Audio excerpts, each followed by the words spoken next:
आप एक गरीब व्यक्ति हैं और आपके ज़मीन आपके संपत्ति पर कोई व्यक्ति अवैध तरीके से, गलत तरीके से, इलीगल तरीके से जो है आपके संपत्ति, आपके ज़मीन, आपके प्लॉट पर जो है कब्ज़ा करने के बारे में सोच रहा है या फिर कब्ज़ा कर लिया या फिर कब्ज़ा करने वाले हैं, तो अभी आपको कुछ भी समझ में नहीं आ रहा है कि हमें क्या करना चाहिए, क्या कानूनी प्रावधान है, किस तरीके से हम इनसे यहाँ पर लड़ेंगे।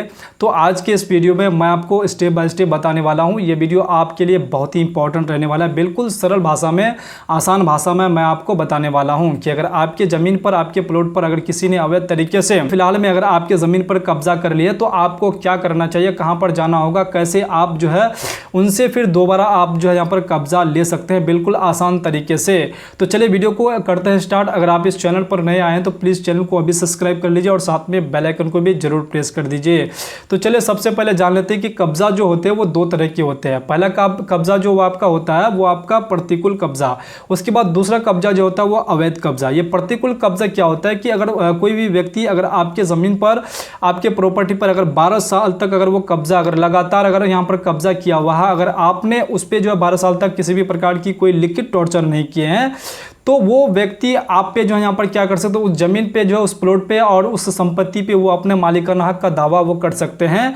अगर वो कोर्ट में जो है ये साबित कर देते हैं कि हम जो है इस ज़मीन पर, इस प्लॉट पर, इस संपत्ति पर 12 साल तक यहाँ पर जो लगातार है और हमें जो कोई भी लिखित टॉर्चर नहीं किए हैं और इस ज़मीन पर मेरा जो है यहाँ पर ये दस्तावेज बना हुआ है, मैं इस ज़मीन पर जो है यहाँ पर इस संपत्ति से मैं जो है अपना जो है यहाँ पर बिजली बिल पे कर रहा हूँ, उसके बाद जो है यहाँ पर जो बहुत सारे आधार कार्ड वगैरह बहुत सारे, उसके बाद जो है यहाँ पर जो राशन कार्ड है या फिर वोटर आईडी कार्ड है, इस तरीके से बहुत सारे उसने दस्तावेज बना करके रखे हुए हैं उस ज़मीन से और वो ये साबित कर देते हैं कि हम जो है इस पे 12 साल तक लगातार रह रहे हैं और इसका कोई भी लिखित यहाँ पर जो है प्रमाण नहीं कि ये हमको टॉर्चर किए हैं। तो वो अपने जो है यहाँ पर उस ज़मीन पे जो है 12 साल तक का कब्जा, जो प्रतिकूल कब्जा का दावा वो कर सकते हैं। तो ये चीज़ आप सभी व्यक्ति को मालूम चल गई होंगे कि ये प्रतिकूल कब्जा क्या होता है, ये लिमिटेशन एक्ट के अंदर आते हैं। उसके बाद समझते हैं जो मेन इंपॉर्टेंट टॉपिक हमारा है, अवैध कब्जा। अगर आपके ज़मीन पर अगर कोई अवैध कब्जा यहाँ पर कर लिए हैं तो आपको कुछ भी समझ में नहीं आता है कि अवैध कब्जा कोई व्यक्ति यहाँ पर जो है हमारे ज़मीन, हमारे प्लॉट पर जो संपत्ति पर अवैध कब्जा कर लिए है तो हमें क्या करना चाहिए। देखिए सबसे पहले आपको यहाँ पर जो घबराने की बिल्कुल ज़रूरत नहीं है कि अगर आपके ज़मीन पर किसी ने अवैध तरीके से कब्जा कर लिया तो आपको अपने नज़दीकी पुलिस स्टेशन पे आपको जाना पड़ेगा। अगर आप जब तक वहाँ पर नहीं जाएंगे तब तक आपका विवाद का आगे जो है यहाँ पर प्रोसेस नहीं हो पाएगा। उसके बाद आगे आपको क्या करना है ये चीज़ आप अच्छी तरीके से समझ लीजिए। तो आपको नए कानून के तहत सेक्शन 111 7th क्लॉज ये बताता है कि अगर आपको डरा धमका के ज़मीन आपसे कब्जा कर लेता है तो आपके संपत्ति को कैप्चर कर लेता है, आपके संपत्ति को वो क्या करते हैं, अवैध तरीके से कब्जा कर लेते हैं आपको डरा धमका के, तो आपको सबसे पहले जो है लिखित सूचना आपको अपने पुलिस थाना में आपको देना पड़ेगा। जब तक आप वहां पर नहीं देंगे तब तक आपका काम आगे यहां पर नहीं बढ़ पाएंगे। तो आपको सबसे पहला काम आपको लिखित आवेदन देना पड़ेगा।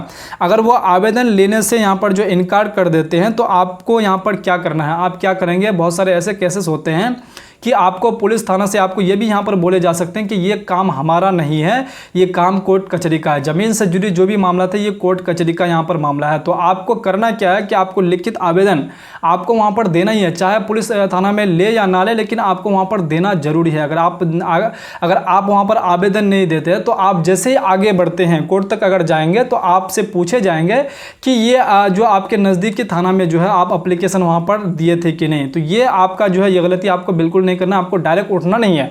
आपको सबसे पहले आपको अपना लिखित आवेदन अपने पुलिस थाना में आपको जरूर देना है और आपको अच्छी तरीके से आपको लिख के देना है। तो पुलिस आपको यह यहाँ पर बोल सकता है कि मैं ये जो है आपका एप्लीकेशन नहीं लूँगा, ये केस मैं नहीं लूँगा और ये काम जो है ये कोर्ट का है। तो ये चीज़ आप जो है यहाँ पर क्या करना, आपको पुलिस थाना में आपको एप्लीकेशन देना जरूरी है, आपको दे देना है। ये कोर्ट कचहरी का काम है, ये आपको पुलिस थाना से ये चीज़ आपको सुनने को मिल सकता है।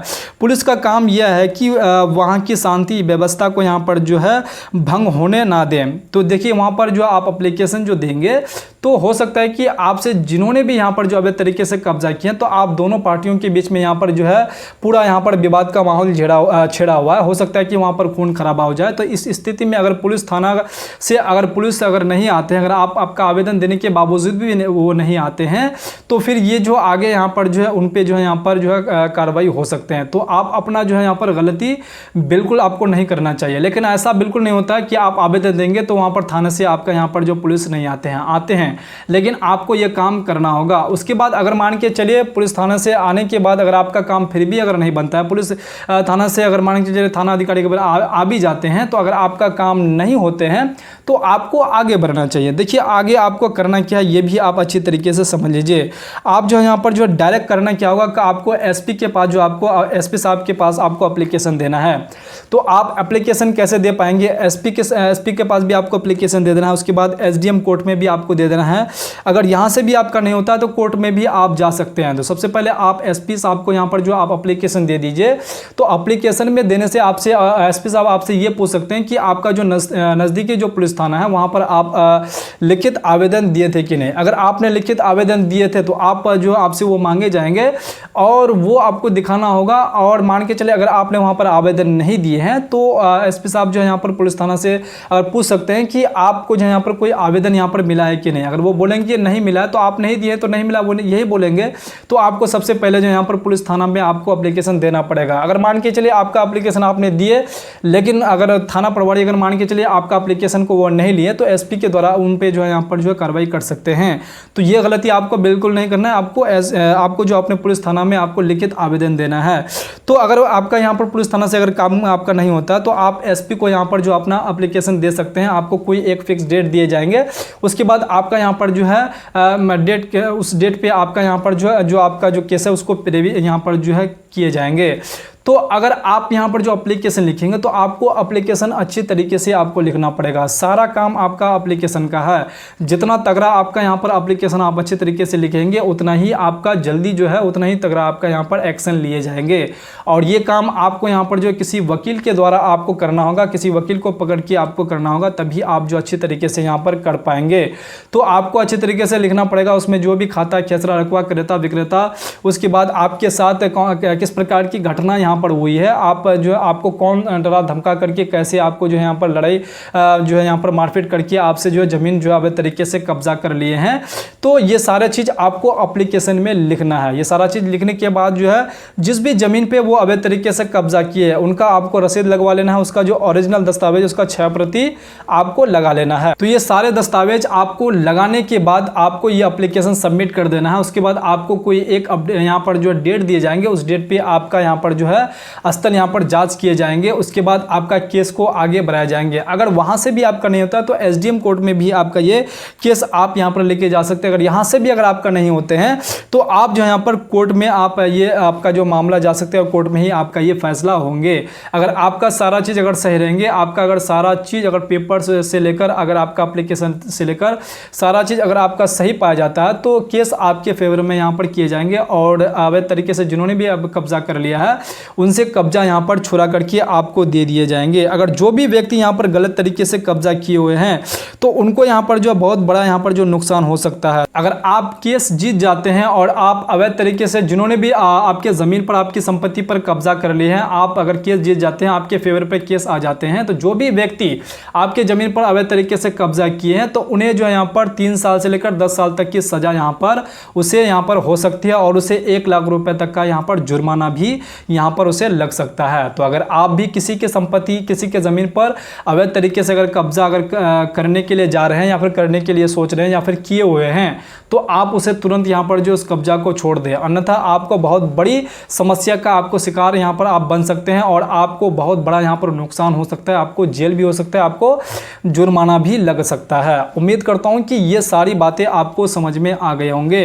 तो अगर आप एक ज़मीन अगर आपके पास है तो आपको ज़मीन से जुड़ी इस प्रकार की नॉलेज आपको होना बेहद ज़रूरी है। ज़मीन से जुड़ी कानूनी जानकारी आपको होना बेहद ज़रूरी है। कभी भी आपके साथ इस तरह की घटना हो सकती है तो आपको जो है यहाँ पर इस तरीके की अगर जानकारी अगर आपको होंगे तो आप जो आसानी से अपने ज़मीन से जुड़ी जो भी केसेस होंगे वो आप आसानी से लड़ सकते हैं।